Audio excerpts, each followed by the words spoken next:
Yo, what's up, guys? It's your boy No Exes, and we're back with another video, banger, whatever you want to call it. Tommy, subscribe this time. I'm tired of you. You won't subscribe. You need to subscribe and like, or I can't even think of anything right now.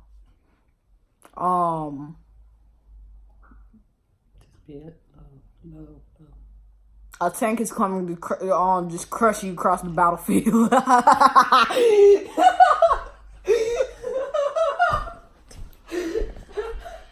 Okay, again, he always has something new to say. So tonight,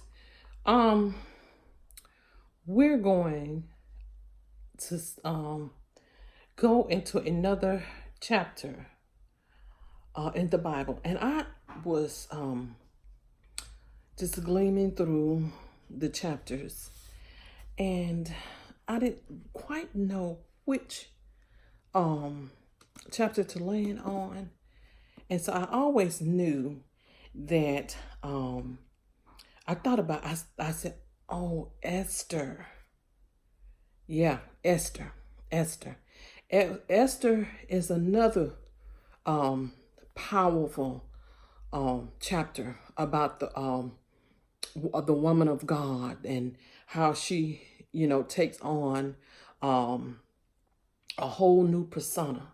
When she goes in and fasts and she prays unto God about certain things that she want to see happen. And in her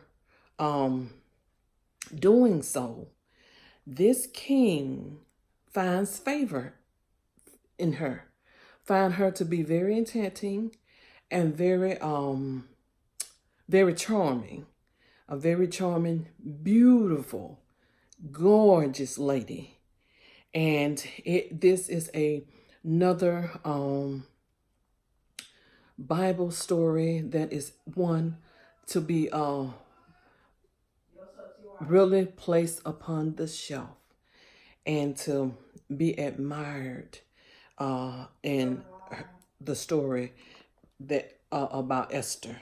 It is most very enduring, very.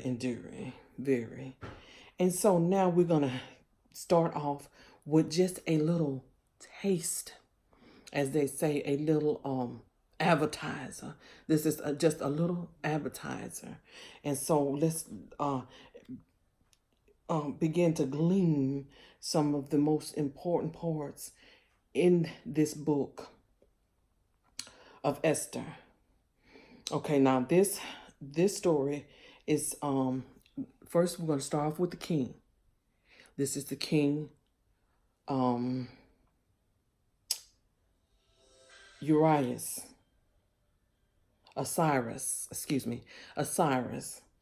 Osiris is king now. And he in so many words has a queen. The queen name is Vesti. Her name is Vesti. And one day they was having a celebration. And the king asked, the king asked several of their officials to go and go to bring Vesti, because Vesti is a very beautiful woman. She was a very beautiful woman. She was gorgeous to look at, and she just, she was very, very wonderful on the eyes. She was a sight to see. Now, Urias was also very loved her appearance, loved to look on her. So one day he called and told the officials to tell her to come to the courts, come to where where they were having the celebration. And I thought, it was so amazing Well, we won't say amazing, but this was so awful that Vesta sent word back to the king. This is the king that has everything that she could want or desire. Everything. He has power. He has material. He has everything. He's a king. So there's not nothing that he want that he couldn't have. Also, and so I don't know what happened to Vesta. What was on her mind? What, what happened to her? I don't. And the book never gives us any reason, tells us why she said or why she felt as though she shouldn't have came to the courts or in front of the king. It gives us no reason why she didn't obey the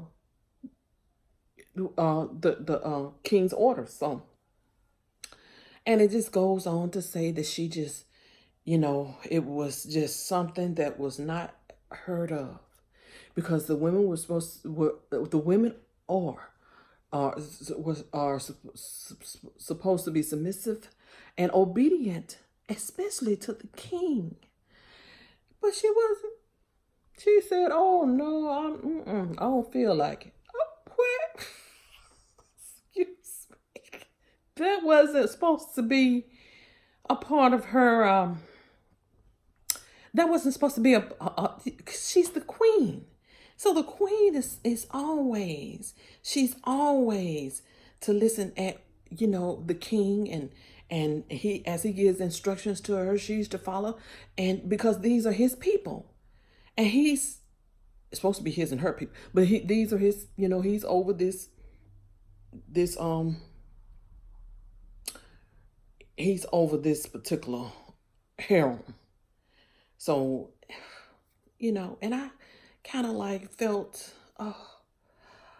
a bit sad there. And I'm going to go on and read the story. And also, Vesta, the queen. Now, another thing, I don't want to get past this and move too fast. I don't want to move a little bit too fast. She also, Vesta also, the queen, made a feast for the women in the royal house, which belonged to King Osiris. On the seventh day, when the heart of the king was merry with wine, he commanded these men to bring Vesta, the queen, before the king, and crown it with the crown royal. Crown royal. So we already see that she's, she the best of everything. Whatever she wanted, whatever her heart desired. And in that we have to kind of I think we have to check our character. Because I've heard it said so many times. Sometimes people are in places where some people are in places and there's no character there, so they won't last long. But as long as that character is in place with integrity and honor and respect, you'll go far. You'll go far. My teacher will always say during the time we was in high school, check your attitude. Your attitude determines your altitude, and things of that sort. So was she being a little attitude on the attitude side? I can say she was. I can really say that she was, because she did not obey the king. And so, dear hearts, we're gonna go back. We're gonna in the near, not long from here, we're gonna begin to glean through this chapter. We just had a little advertiser, a little foretaste of what it's really all about. So let's study and then begin to, pull good things from this particular chapter here. And we will do that. Until then, dear hearts, press the button like, please subscribe, to be a part of this family. And you all have a wonderful and blessed day. Thank you.